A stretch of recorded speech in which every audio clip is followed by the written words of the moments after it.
Is this the reason for the male mental health crisis? Hi, I'm Matthew Williams, founder of Knockout Depression.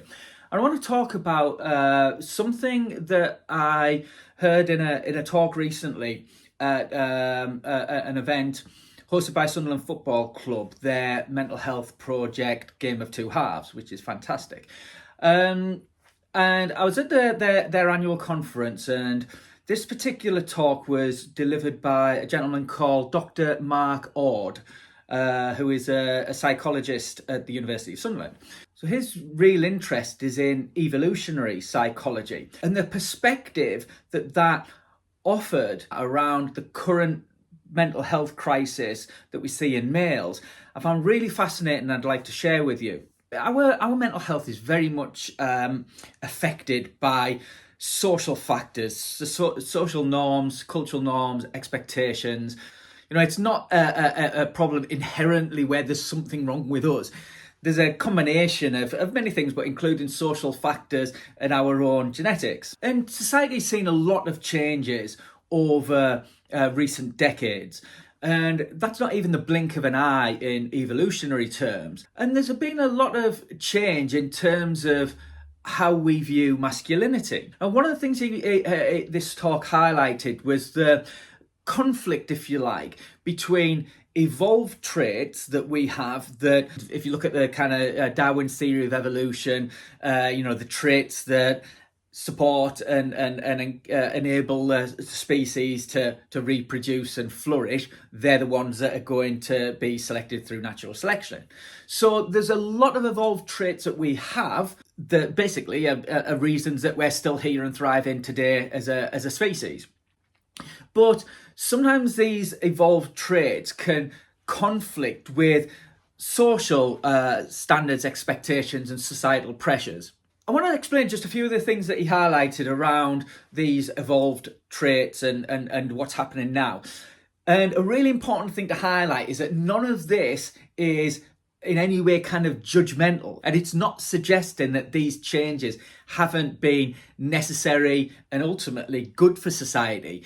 But it's about saying that we need to recognise that these changes have had an impact in men and how men see their role. We need to recognise that, and we need to make sure there's an effort to do something about it. I just want to focus on 3 risk factors that were identified through this work as being impactful on men's mental health. And they are relationships, and particularly our partner relationships, our jobs, our careers, and particularly unemployment, and also our finances. So when we look at when men are struggling around their relationships or with work and finances, just to highlight why these can have such a significant and serious impact on men's mental health. Now, in evolutionary terms, women have had to be more selective with regards to their quality of mate. So the men that they select are going to obviously be the fathers of their offspring, their children. They want strong, healthy offspring who are more likely to survive. So obviously there's an evolutionary imperative for all of us to find a mate. But say women's preferences were skewed more towards the higher quality males, that they had to be highly selective when it came to the resource potential of a mate. And men's brains are acutely aware of the importance of this resource potential, and their brains, their reward centers of their brain, respond accordingly. So in terms of the things that make us feel good about ourselves, often things around successful careers and finance and our ability to provide, even showing our status through what we acquire to show that we're successful. We can trace it right back to that drive to be desirable to a mate.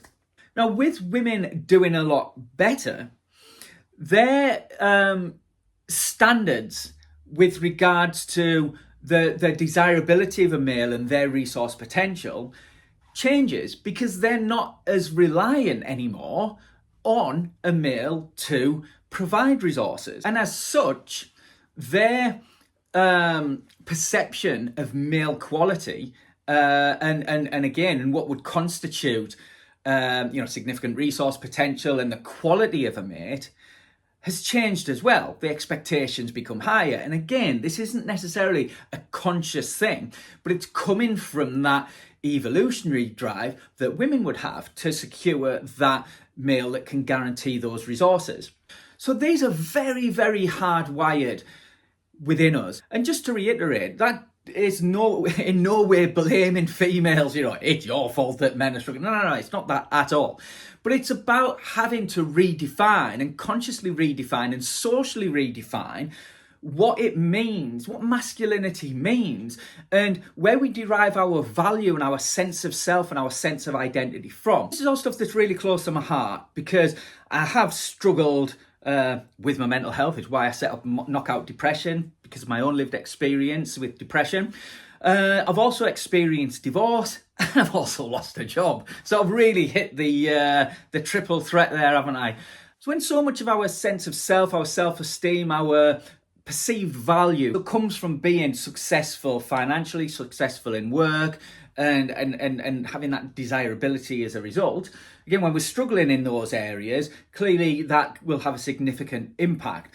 So how do we then mitigate that? How do we manage and deal with that? So one of the things that I do with Knockout Depression is supporting people with regards to their sense of identity, their sense of self. Now, I use boxing obviously as an analogy, as a metaphor for life, and use that to kind of educate and support people around mental health. And one of the things I always highlight is that, boxers, like other sportsmen, but especially boxers, I think, can really struggle once they retire. And partly because it's not just they can't do what they did, because a fighter is who they are.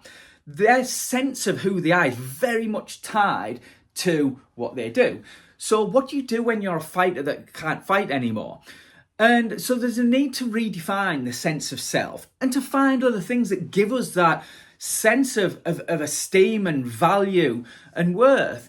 And again, where so many of us do attach our value to, again, success in career, work, etc., then when we lose those things, we're also losing who we are, our sense of worth, our sense of identity, both at that really deep, deep, hardwired, evolutionary way, but also in terms of consciously how we feel about ourselves, that we know we feel less than, we don't know who we are, we don't know what we're worth, or we don't feel we have worth anymore, because the things that we define them by and that society defines us by, we've lost and they've gone. And this was one of the things that really drove sharing my own experiences. And I ended up writing a book, Something Changed, Stumbling Through Divorce, Dating and Depression, around how I came to terms and navigated those particular challenges. And again, it's that thing about showing other people that they're not alone, that there is a way through it, and that how you feel is, it's not only you, you're not weird, you're not weak, that actually a lot of us go through that, but we don't talk about it. And there's a real power in that. I'll put a link to the book if you're interested in the description. It's received lots of good reviews. In the interest of balance, I should also say that a reader from across the pond, Suzanne, did describe it as, let me see if I can get this right, self-indulgent raging, replete with vulgar comments about his obvious lack of confidence in his virility. Now, I'm not sure what you read, but I don't think that's what I wrote. Certainly didn't intend to write that. But let you make your mind up whether you agree with the happy supportive readers or Suzanne. I'd love to hear your thoughts on this. Like I said, I thought it was really fascinating, and I hope I've done it justice in the way that I've described it. I understand that, again, this could be seen as kind of controversial on the face of it, but I think it's a really fascinating subject, and I hope I've done it justice. And I would love to hear your thoughts, anything that resonated, any questions, any comments. Love to hear that from you, and I shall speak to you soon. Bye-bye. That's what's enabled us to survive. And so therefore, what the hell am I talking about? No. Yes. I certainly wish that for my daughter, for all of the fantastic women and girls that I know. No, that sounds fucking terrible. Shut up! Excuse me.